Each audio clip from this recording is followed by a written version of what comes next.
रायपुर में हमर संगवारी से मैं अनिल शुक्ला बात कर रहा हूँ और हमारे बीच में 2 बार के पार्षद रहे और अब वो निर्दलीय चुनाव लड़ने की तैयारी में है। तो आइए जानते हैं कि क्या कारण है कि उनको कांग्रेस छोड़कर जो है निर्दलीय चुनाव लड़ने की जरूरत पड़ रही है। नमस्कार। देखिए, लगातार 40 साल मेरे पिताजी ने कांग्रेस पार्टी की सेवा की और पिछले 10-12 साल से मैं भी कांग्रेस पार्टी के साथ जुड़ा हूँ। 2 बार पार्षद रहा हूँ और लगातार हमने कोशिश की कि विधानसभा की टिकट मिले, जनप्रतिनिधि बन के हम लोगों के बीच में काम करें, पर मौका नहीं मिला। मैं भी 2 बार से प्रयास कर रहा था। पिछले बार भी फाइनल होके कटी, इस बार भी लगभग फाइनल होके कटी। तो तब तक जब टिकट कटी तो मैंने नहीं सोचा था कि मुझे चुनाव लड़ना है। पर जिस हिसाब से लोग घर पहुंचने लगे, भीड़ आने लगी, लोगों के फ़ोन आने लगे, सबका एक ही निवेदन था, सबका यही निवेदन था कि निर्दलीय चुनाव लड़ना चाहिए। और फिर समाज की बैठक हुई, उसमें भी सबने एक स्वर में बोला कि अगर अजीत निर्दलीय चुनाव लड़ता है तो पूरा समाज उनके साथ है। तो जन भावनाओं को ध्यान में रखकर फिर मैंने ये निर्णय लिया कि चुनाव लड़ना चाहिए।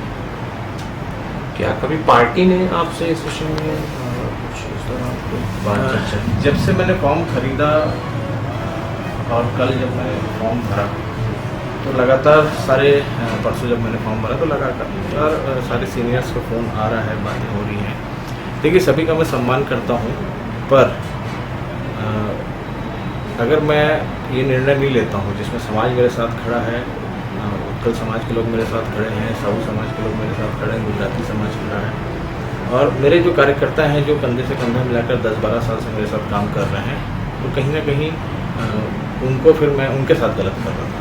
तो मैंने अपने कार्यकर्ताओं के लिए, समाज के लिए ये चुनाव लड़ा। आपने सीनियर्स को क्या जवाब दिया? मतलब क्योंकि आपका नाम तो लगातार आ रहा था, लगातार आप लिस्ट में सबसे ऊपर में थे, फिर अचानक से आपका नाम कट गया। सर्वे में भी नंबर 1 रिपोर्ट थी, इंटेलिजेंस ब्यूरो की रिपोर्ट में भी काफ़ी अच्छा रिपोर्ट थी और ऐसी उम्मीद थी कि इस बार मौका मिलेगा, क्योंकि मैंने मेहनत की, 5 साल लगातार लगा रहा जनता के बीच में। अब कोविड आया तो भी मैं लगातार लोगों के बीच में लगा रहा। तो दुख होता है क्योंकि दिल पे पत्थर रखकर मैंने ये निर्णय लिया है। आसान नहीं था। रग-रग में कांग्रेस पार्टी भरी हुई है और उसके बाद ये, क्योंकि और एक बड़ा कारण ये भी है कि दोनों प्रत्याशियों को जनता पसंद नहीं कर रही है। एक का काम देखे पसंद नहीं आया, दूसरे को पहचानते नहीं है, तो वो विकल्प ढूंढ रहे थे। तो उस विकल्प के तौर पर मैंने नामांकन बनाया। तो आपका कहना है कि जस्ट क्योंकि पार्टी ने आपको अपना लोगो नहीं दिया इसलिए आप निर्दलीय लड़ रहे हैं, बाकी पार्टी से जनता खुश है? देखिए, एक चीज़ तो मैं कहूँगा कि माननीय भूपेश बघेल जी ने 5 साल में अच्छे काम किए।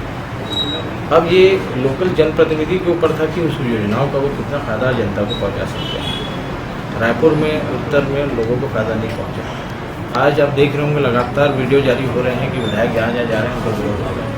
जनता उनके खुले मुँह पे बोल रही है कि इस बार आप नहीं आ पाओगे, क्योंकि काम किए रहते तो ये सब करने की ज़रूरत नहीं पड़ती। आज अगर मैं चुनाव लड़ रहा हूँ तो कहीं ना कहीं मेरा आकलन है कि दोनों प्रत्याशियों को जनता पसंद नहीं कर रही है। और जनता कब पसंद नहीं करती है? जब आप काम नहीं करते। तो सरकार योजनाएं तो ला रही है, पर विधायक उन योजनाओं को अमली जामा पहनाने का काम नहीं कर पा रहे। कुछ घोषणा पत्र कुछ जारी किया है, उस बारे में कुछ बताइए। देखिए, अभी तो मुझे सिंबल भी नहीं मिला है और ऐसी उम्मीद है कि कल तक मिलेगा। पर क्योंकि मैंने लगातार 10 साल से उत्तर विधानसभा में काम कर रहा हूँ, यहाँ का सबसे बड़ा मुद्दा है जो रेलवे में स्लम्स बसे हुए हैं। WRS कॉलोनी हो, जागृति नगर हो, त्रिमूर्ति नगर हो, चंद्रशेखर नगर हो, यहाँ के लोग आज 21वीं सदी में जब रायपुर को हम स्मार्ट सिटी कह रहे हैं, नर्क की ज़िंदगी जी रहे हैं।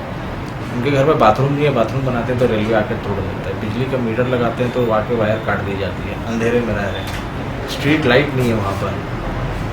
आज तक किसी जनप्रतिनिधि ने ये कोशिश नहीं की कि उनके लिए लड़ाई लड़कर उनको हक दिलाया जाए। मेरी सबसे बड़ी प्राथमिकता ये होगी, अगर मैं चुन के आता हूँ, मैं WRS और वहाँ के आसपास की जो स्लम्स हैं उनके लिए काम करूँगा। इसके अलावा एक सबसे बड़ा मुद्दा इस विधानसभा में आता है कि वार्डों के अंदर में मेन रोड में तो आपने डामरीकरण करा दिया आधा इंच का विकास के नाम पे, पर वार्डों के अंदर काम नहीं हुआ और 2-4 वार्ड को छोड़ दें तो बाकी वार्डों में काम नहीं हुआ है।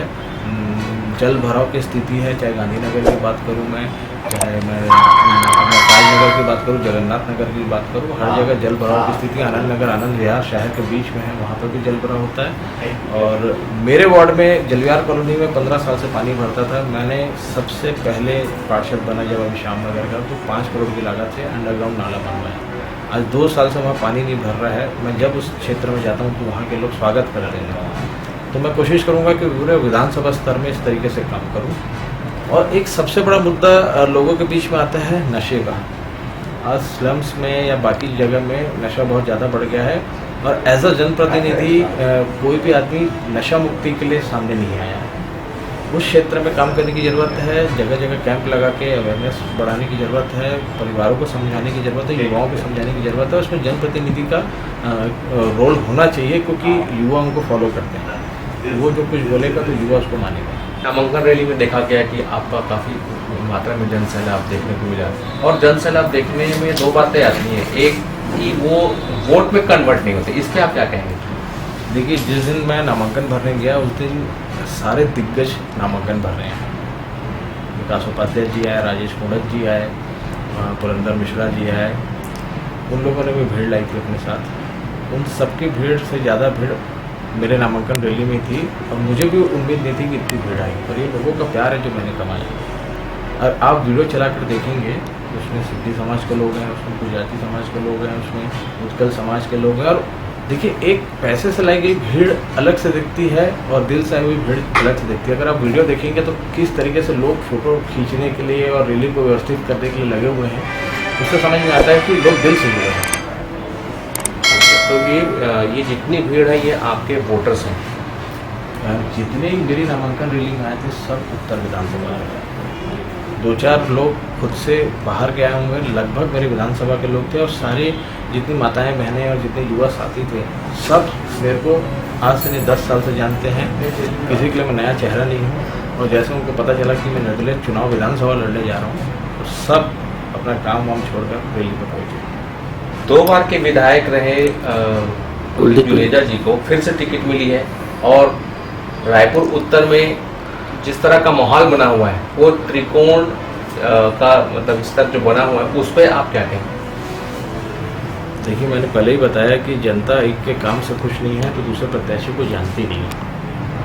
वो विकल्प ढूंढ रही थी, नहीं तो जनता का ऐसा कहना था कि हम नोटा जाके दबाएंगे या तो आम आदमी पार्टी को वोट देंगे। जब मैंने ये जन भावना समझी और मैंने लोगों से पूछा तो उन्होंने बोला चुनाव लड़ो। मैंने नामांकन भरा, और मैंने 9 साल में अपने क्षेत्र में जो काम किया है, और सामने वाले ने अपनी विधानसभा में जो काम किया है, उसको जनता कंपेयर कर रही है और देख रही है कि अगर एक पार्षद होकर पार्षद लेवल में इतने बड़े बड़े काम कर रहा है। मैंने आज आनंद नगर में लाइब्रेरी बनाई, जहाँ इतने बच्चे पढ़ते हैं। वार्ड लेवल पे किसी पार्षद ने लाइब्रेरी नहीं बनाई थी। आज मैंने अपने मदर टेरेसा वार्ड में 40 CCTV कैमरे लगाए हैं, किसी पार्षद ने अपने वार्ड में नहीं लगाए। तो जनता मेरे काम को देख रही है। आज तो ऐसा हुआ कि PWD वाले डामरीकरण करना था उनको, तो मेरे वार्ड में कोई रोड नहीं मिला जहाँ काम करना पड़े। सारे रोड बनकर तैयार हो चुके हैं। कुछ है, कुछ नालियाँ हैं जिनको अंडरग्राउंड कवर करना है। 70% नालियाँ मैंने अपने वार्ड में कवर्ड कर दी हैं। तो मैं युवा हूँ, पढ़ा लिखा हूँ, बेदाग छवि है, 2 बार का अनुभव है। ये जनता के लिए बहुत है, और उनके बीच में लगातार रहता हूँ, उनके दुख सुख में रहता हूँ। छत्तीसगढ़ में जो 90 विधानसभा में आपका जो विधानसभा है वो बड़ा ही महत्वपूर्ण बनते जा रहा है। मतलब पूरा छत्तीसगढ़ में कहना चाहिए कि आपके इस सीट पर जो है सबकी नज़र है। ऐसा आप कैसा महसूस करते हैं? देखिए, मुझे भी ऐसा लग रहा है, क्योंकि मैं कांग्रेस पार्टी का 2 बार का पार्षद हूँ, MIC मेंबर हूँ। और मैंने निर्णय ले लिया मैं निर्दलीय लड़ूंगा। उसके बाद लगभग सब समाजों का सपोर्ट मिल रहा है, तो यहाँ पर ये त्रिकोणी हो गया। तो स्वाभाविक है कि सबकी नज़र यहाँ पर है, और मैं आपको बताता हूँ नतीजे भी चौंकाने वाले हैं। जैसे कि अभी हमारी चर्चा हुई कि अजीत जी ने काफ़ी कुछ अपने बारे में बताया, और रायपुर उत्तर के बारे में भी बताया कि उनके समाज के अलावा भी सभी समाज उनको जो है इस चुनाव में समर्थन कर रहे हैं। उनका जन सैलाब देखकर लग रहा है कि वे खुद से आए हैं, ना कि खरीदा हुआ जन सैलाब है। अब यहाँ पर ये जो त्रिकोण स्तर का जो चुनाव दिख रहा है, इसमें जो है सबसे बड़ी सोचने वाली बात है कि अब ऊँट किस करवट बैठेगी। लेकिन फिलहाल तो माहौल जो है वो पूरी की पूरी तरह से अजीत की तरफ जा रही है।